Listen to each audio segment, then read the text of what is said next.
교회 성도 여러분, 이 영상을 보시는 하나님 나라의 귀한 자녀 여러분, 오늘은 2024년 10월 28일 월요일입니다.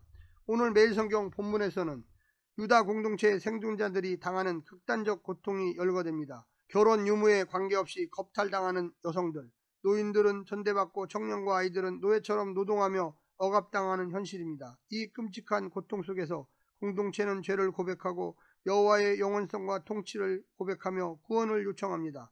그러나 여전히 응답 없는 하나님의 침묵 앞에서 공동체는 고통스러운 절규를 이어가는 중에도 희망을 포기하지 않습니다.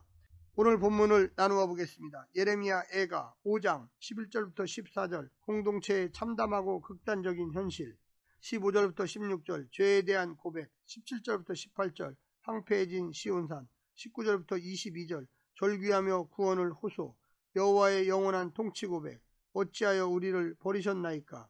오늘 본문 예레미야 애가 5장 11절부터 22절 본문을 듣고 다시 오겠습니다. 공동체적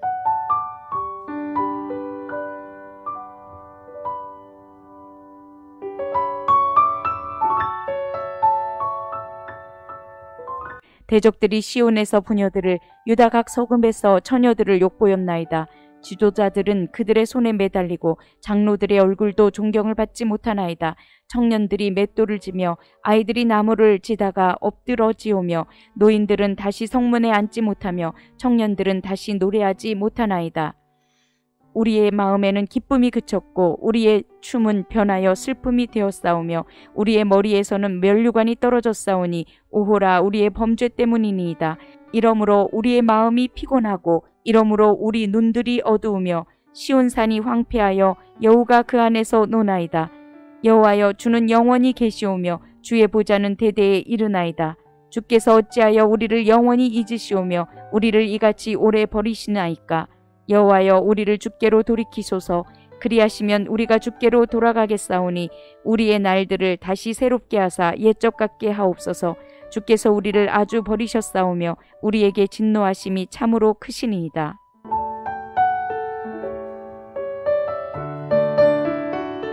공동체적인 관점의 합창 같은 애가의 후반부입니다.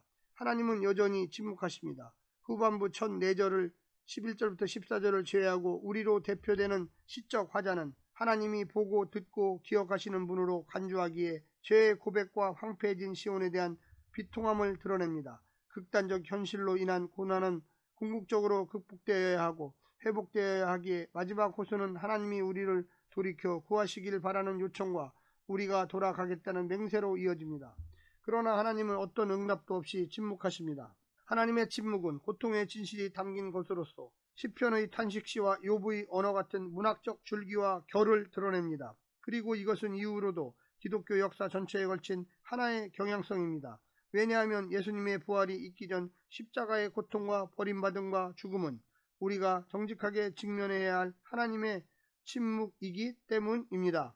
오늘 본문을 세 부분으로 나누어 자세히 설명드리겠습니다. 첫 번째, 샬롬이 없는 시온. 하나님이 떠난 예루살렘 시온에서 샬롬이 사라졌습니다.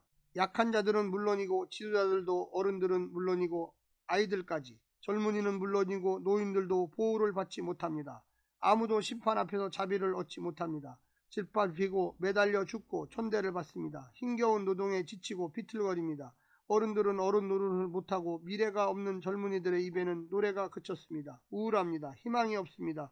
웃을 일이 없습니다. 살아도 산 것 같지 않습니다. 하나님을 떠난 인간은 원래 그렇습니다. 생명의 근원을 떠나서 어찌 살기를 기대할 수 있단 말입니까? 그런데 이스라엘은 하나님을 떠났습니다. 버렸습니다. 외면했습니다.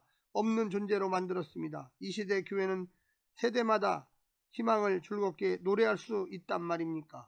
두 번째는 죄를 시인하는 선지자. 백성들을 대표하여 선지자는 하나님께 춤이 통곡으로 바뀐 현실, 즐거움이 사라진 현실, 영광의 면류관이 떨어진 현실을 토로하며 이 모든 원인이 자신들의 죄 때문임을 실토합니다. 인정합니다.